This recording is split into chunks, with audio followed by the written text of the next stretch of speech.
Assalamualaikum warahmatullahi wabarakatuh. Halo teman-teman semuanya. Pada kesempatan kali ini, saya Galis Ayu Pemana ingin mempresentasikan hasil proyek satu dari matkul komunikasi bisnis yang materinya itu sangat penting dalam kehidupan sehari-hari maupun dunia bisnis. Oke, kita langsung saja kita mulai. Yang pertama di sini ada pengertian komunikasi. Jadi, komunikasi itu adalah proses penyampaian informasi, ide atau perasaan dari kepala seseorang komunikator kepada orang lain komunikan dengan tujuan agar pesan tersebut itu dapat dipahami secara bersama.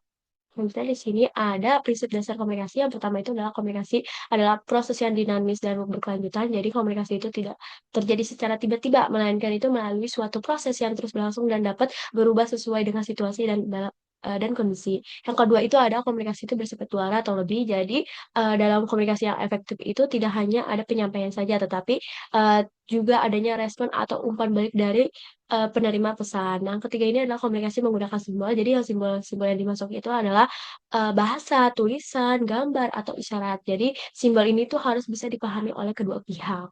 Nah, yang keempat ini ada komunikasi dipengaruhi oleh konteks. Jadi keberhasilan komunikasi itu sangat dipengaruhi oleh situasi, kondisi, budaya, serta hubungan antara komunikan dan komunikator.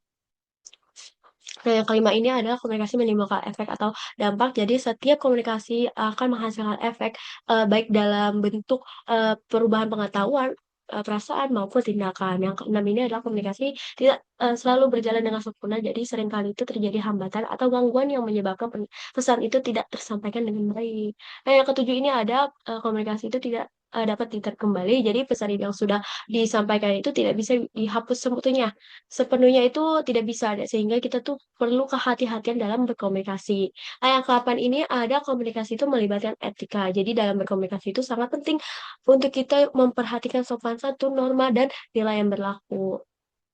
Selanjutnya di sini ada proses terjadinya komunikasi. Yang pertama itu ada sender. Jadi sender ini tuh pihak yang memulai komunikasi dengan memiliki ide apa atau informasi dan pesan yang ingin disampaikan dia melalui sender. Nah, selanjutnya ada encoding itu adalah proses mengubah ide atau pikiran menjadi bentuk pesan. Misal kata-kata, tulisan seperti itu dan message ini adalah isi informasi yang ingin disampaikan. Lalu ada channel ini adalah media yang digunakan untuk menyampaikan pesan, lisan, tulisan, dan media lain seperti telepon, video seperti itu. Lalu ada decoding itu adalah proses penerima dalam memahami atau menafsirkan pesan yang diterima. Lalu selanjutnya ada receiver ini adalah orang yang menerima.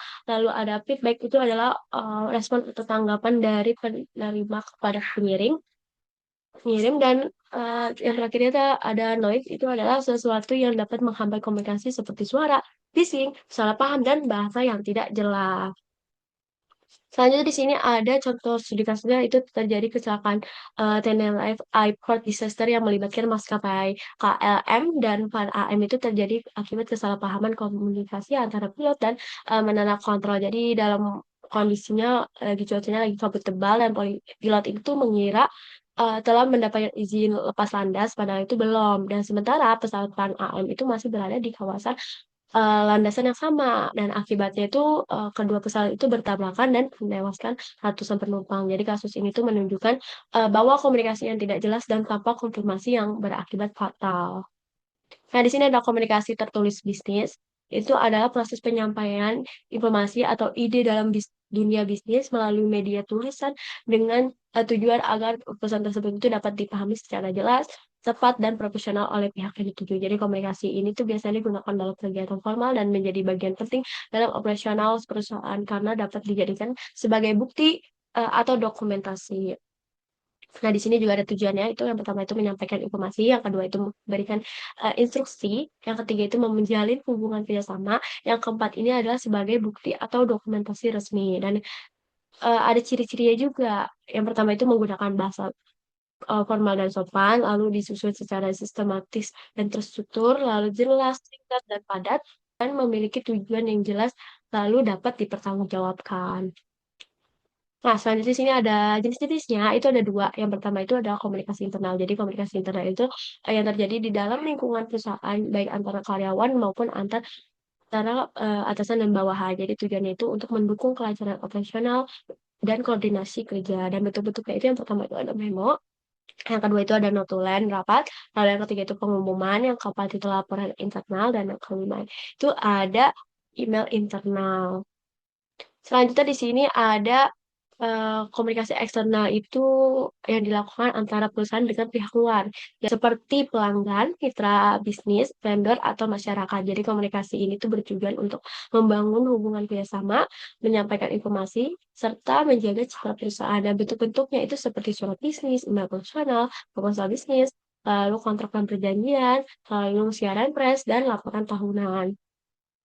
Nah, selanjutnya di sini ada contoh perusahaannya, itu dari Uber, yang mengalami krisis akibat masalah budaya kerja yang diungkap oleh mantan karyawannya melalui tulisan. Padahal keluhan tersebut itu sebelumnya sudah disampaikan melalui email dan laporan internal, namun tidak ditindaklanjuti dengan serius. Dan ketika informasi tersebut itu menjadi publik, nah reputasi perusahaan itu menurun drastis dan memicu kritik luas. Dan kasus ini itu menunjukkan bahwa komunikasi tertulis itu dalam dunia bisnis itu harus tidak hanya disampaikan saja, tetapi juga harus ditindaklanjuti dengan baik karena dapat berdampak besar pada citra dan keberlangsungan perusahaan.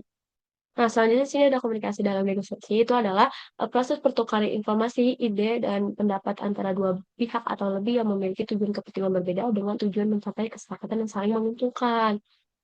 Lalu di sini ada prinsipnya dari eh, negosiasi yang pertama itu keterbukaan dan kejujuran dalam komunikasi, lalu ada saling menghargai dan menjaga etika, lalu fokus pada masalah bukan pribadi, lalu ada mendengarkan secara aktif dan mengendalikan emosi, lalu ada menyampaikan pesan dengan jelas dan logis, dan yang terakhir itu mengutamakan solusi yang saling menguntungkan atau win-win solution. Nah, di sini ada tahapan dalam komunikasi, negosiasi. Yang pertama itu ada tahapan persiapan. Jadi, kita itu harus mengumpulkan informasi sebanyak-banyak mungkin tentang pihak lawan, lalu menentukan tujuannya, lalu strateginya. Yang kedua ini adalah kontak pertama, jadi awal pertemuan antara kedua pihak. Dan biasanya ini dilakukan oleh perkenalan, lalu membangun kesan pertama dan menciptakan suasana yang nyaman. Yang ketiga ini adalah konfrontasi, itu adalah masing-masing pihak itu mulai menyampaikan keinginan, pendapatan atau tuntutannya. Selanjutnya ada tahap kompromi, itu adalah kedua pihak itu mulai mencari titik tengahnya, lalu masing-masing itu mencoba mengurangi tuntutan atau memberikan penyesuaian agar bisa mencapai kesepakatan bersama. Selanjutnya ada tahap solusi, itu adalah eh, pihak yang sudah menemukan hasil akhir yang dianggap mengutamakan atau keadilan. Lalu yang terakhir ini adalah pasca negosiasi atau konsolidasi, itu adalah tahap terakhir yang menegaskan kembali hasil kesepakatannya, dan biasanya itu dalam bentuk tulisan, dan selain itu juga dilakukan evaluasi dan menjaga hubungan baik untuk kerjasama di masa depan. Nah, di sini ada eh, contoh sedikit saja dari perusahaan Disney dan Sony. Jadi dia itu pernah bernegosiasi terkait penggunaan karakter Spider-Man dalam film Marvel Cinematic Universe. Jadi pada awalnya itu dia kedua belah pihak itu mengalih perbedaan pendapat mengenai pembagian keuntungan dan kontrol kreatif. Sehingga kerjasama itu sempat berhenti, namun melalui komunikasi dan negosiasi lanjutan itu keduanya itu akhirnya mencapai kesepakatan baru yang memungkinkan Spider-Man itu tetap muncul dalam film Marvel. Kasus ini tuh menunjukkan bahwa komunikasi yang efektif dalam negosiasi itu dapat menyelesaikan konflik dan menghasilkan kesepakatan yang mengutamakan kedua belah pihak atau win-win solution. Nah, selanjutnya di sini ada kesimpulan. Jadi kesimpulannya itu adalah komunikasi bisnis itu sangat penting dalam menyampaikan informasi secara efektif dan menghindari kesalahpahaman dengan menerapkan prinsip komunikasi yang tepat, komunikasi tertulis yang jelas dan terstruktur, serta komunikasi yang baik dalam negosiasi. Perusahaan itu dapat membangun hubungan yang kuat, meningkatkan kerjasama, dan menyelesaikan konflik. Dan selain itu, komunikasi yang efektif itu juga eh, mendukung pengambilan keputusan yang tepat, serta menjaga keberlangsungan dan keberhasilan perusahaan. Oke, demikian presentasi dari saya. Kurang lebihnya mohon maaf. Wassalamualaikum warahmatullahi wabarakatuh.